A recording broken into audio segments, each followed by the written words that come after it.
Senhor Presidente, Senhor Primeiro-Ministro, Senhores Membros do Governo, Senhoras e Senhores Deputados. Hoje os portugueses têm fundadas razões para estarem muito preocupados com o futuro. Março de 2020 marca o início desse novo futuro. E é este novo futuro que nos impõe exigências de curto prazo e desafios de médio prazo.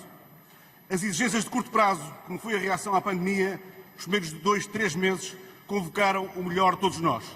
A interiorização do sentido de urgência e um forte sentido de responsabilidade. Dissemos, e o Presidente do PSD disse com muita clareza, que o nosso combate era à pandemia. Ao Governo competia governar. O PSD teve desde o início desta crise uma atitude de grande responsabilidade e permanente colaboração institucional. Apoiou tudo o que era vital apoiar. Fez o que estava ao seu alcance para ajudar. Era o que o país esperava do PSD e foi o que o PSD fez. Os portugueses sabem bem quem está sempre à altura das suas responsabilidades e não se deixam levar em manipulações ou em campanhas que ajudam a confundir a opinião pública. Estes momentos de grande exigência deveriam obrigar o Governo e os decisores, por exemplo, na área da saúde, a impor uma atitude de ponderação, de acerto, de coerência e de equidade nas decisões como a forma acertada de mobilizar os portugueses. Confusão, discricionariedade, incongruências nas decisões criam um ambiente perfeito para se obter o contrário do que se pretende. Por outro lado, reflexão ponderada, decisão acertada, comunicação com os portugueses no tempo adequado e com a fidelidade à verdade são os ingredientes absolutamente necessários para que seja possível uma mobilização eficaz neste tempo estranho em que vivemos. Mas a exigência nesta crise diz-nos que governar não pode ser só a arte do possível. Tem mesmo que ser a demonstração da capacidade de fazer o que tem que ser feito.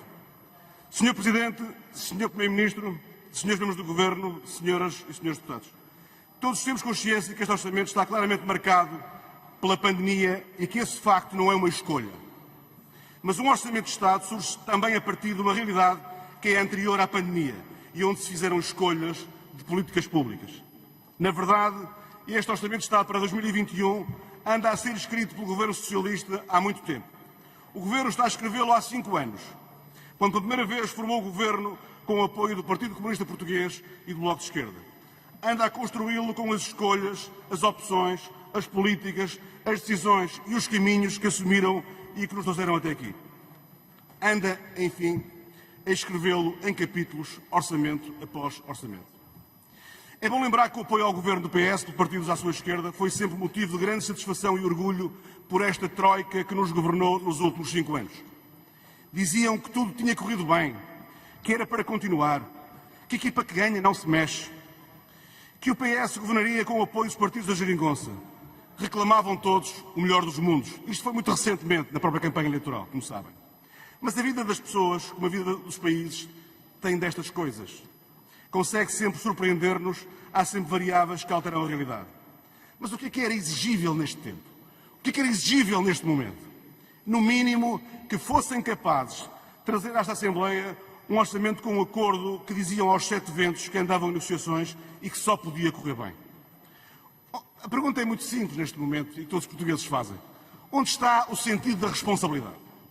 Quando assistimos nas últimas semanas a amus, ainda hoje se viu aqui neste debate, acusações graves, linhas vermelhas que demonstram que perante uma crise, perante as dificuldades, quando o país mais precisa, não há sentido de Estado, mas apenas jogos táticos. O que vos posso dizer é que isto não é aceitável. Não é aceitável que se brinque com os portugueses. Hoje, mais do que nunca, é fundamental que fique muito claro. Hoje tem que ficar claro isto mesmo. Que o Partido Socialista, nos últimos 15 anos, para não ir mais para trás, governou 11 anos. E que nestes 15 anos houve só um governo do PSD-CDS que teve como missão salvar o país e resolver o memorando da Troika, assinado por um governo do Partido Socialista que tinha levado Portugal à falência. O facto é que nos últimos 5 anos, o governo do Partido Socialista, com o apoio do Bloco de Esquerda e do PCP, não preparou o país. Conseguiu recortes sucessivos de carga fiscal sobre os portugueses. Não apostou na competitividade da economia portuguesa. Não reduziu a carga fiscal muito elevada sobre as empresas, antes pelo contrário.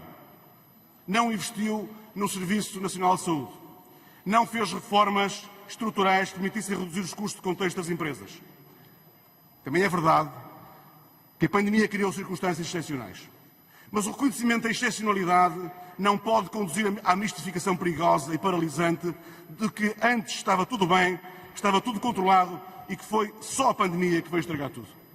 Da mesma forma, não podemos fazer de conta que o país nasceu há 9 meses com a pandemia. Mas também não podemos zerar os 5 anos de governação socialista e apagar todas as suas deficiências e insuficiências, as suas opções erradas, a sua forma de fazer política avulso sempre para o presente e nunca para o futuro. E isto faz toda a diferença. Uma boa governação não teria nunca evitado a pandemia, bem o sabemos. Mas uma governação assente em opções políticas erradas acrescenta sempre problemas aos problemas. Aí vimos a ausência de estratégia e de rumo para Portugal, muito assente no ADN do Partido Socialista. A verdade é que uma boa governação teria deixado o país em melhores condições para atacar a crise. Não apenas na frente da saúde, mas também na economia. Já uma má governação apenas contribui para estarmos no estado em que nos encontramos hoje. Na verdade,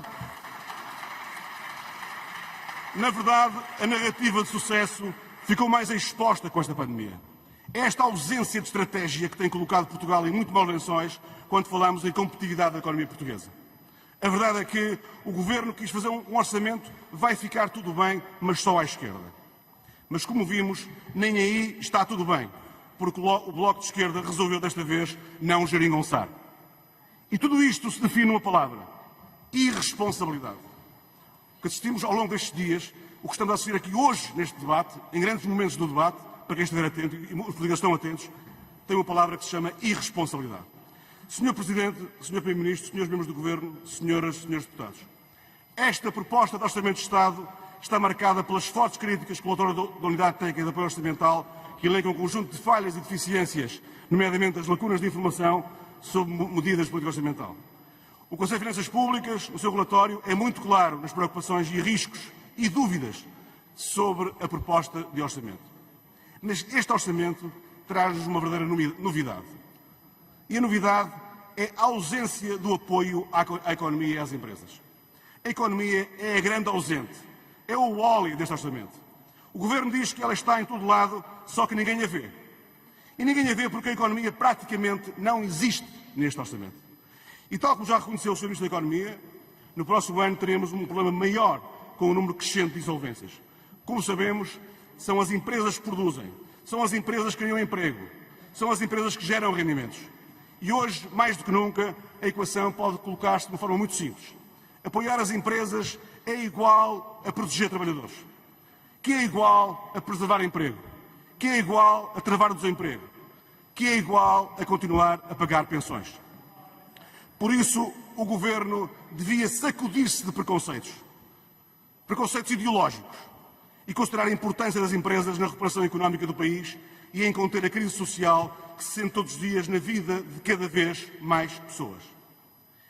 Mas o que vemos no Orçamento de Estado neste momento é a manutenção de uma carga fiscal com um peso paralisante sobre as empresas e sobre quem mais contribui para criar riqueza. Já o dissemos e repetimos. E parece-me que é sempre bom repetir, porque há pessoas que não ouviram. E este não seria o nosso caminho. Mas também não pode haver dúvidas que a componente social, de apoio a todos os que ficaram sem emprego, sem rendimentos ou na pobreza, impõe medidas de bom senso, solidariedade e justiça que contam sempre com o apoio do Partido Social Democrata. Há ainda outro facto, que já foi hoje aqui debatido até à exaustão, apesar de não haver resposta, que é o tema da TAP. E a TAP é um tema em que o Governo nacionalizou prejuízos. E pior, como já percebemos também, e também não temos resposta para isto, despejou 1.600 milhões de euros sem que seja apresentado qualquer plano de reestruturação da TAP. Alguém tem ilusões que isto vai ficar por aqui? Isto para os portugueses é incompreensível e inacreditável. Mas nós já vimos este filme. Os portugueses arriscam-se a ser arrastados pela TAP para um poço de ar sem fundo.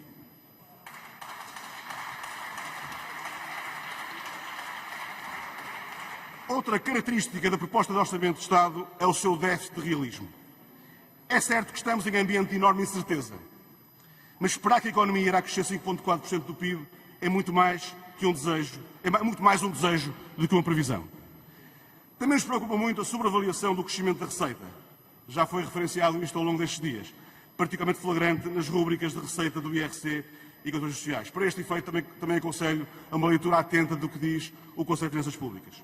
Esperar que os impostos ou contribuições de 2021 vão estar acima dos valores registados em 2019 é, no mínimo, perigoso. A prudência dos tempos em que vivemos aconselha a não criar falsos otimismos. Isto também pode significar, por outro lado, que o Governo já tenha em vista apresentar o retificativo em 2021, mas não o diz aos portugueses. Sr. Presidente, Sr. Primeiro-Ministro, Srs. Membros do Governo, Senhoras e Senhores Deputados, este é um orçamento que não aposta no crescimento económico, este é um orçamento que não tem uma estratégia, este é um orçamento que não apoia a economia e a criação de emprego, este é um orçamento que não apoia quem trabalha e cria riqueza. E penso que, já agora uma última referência, que todos leram com certeza a opinião de um diretor de um jornal de referência na nossa praça. E dizia, a propósito desta proposta de Orçamento de Estado, e cito: "E é assim que este orçamento fica conhecido, não pelo que lá está, mas pelo que não está lá. Pelo vazio total. Não há um caminho, um projeto, uma estratégia." Esta é uma boa síntese. E não foi dita por nós. Termino, Sr. Presidente, reafirmando que esta proposta de Orçamento de Estado para 2021 não resolve o presente nem prepara o futuro. Este é um mau orçamento para Portugal e para os portugueses. O PSD, obviamente, vota contra. Obrigado.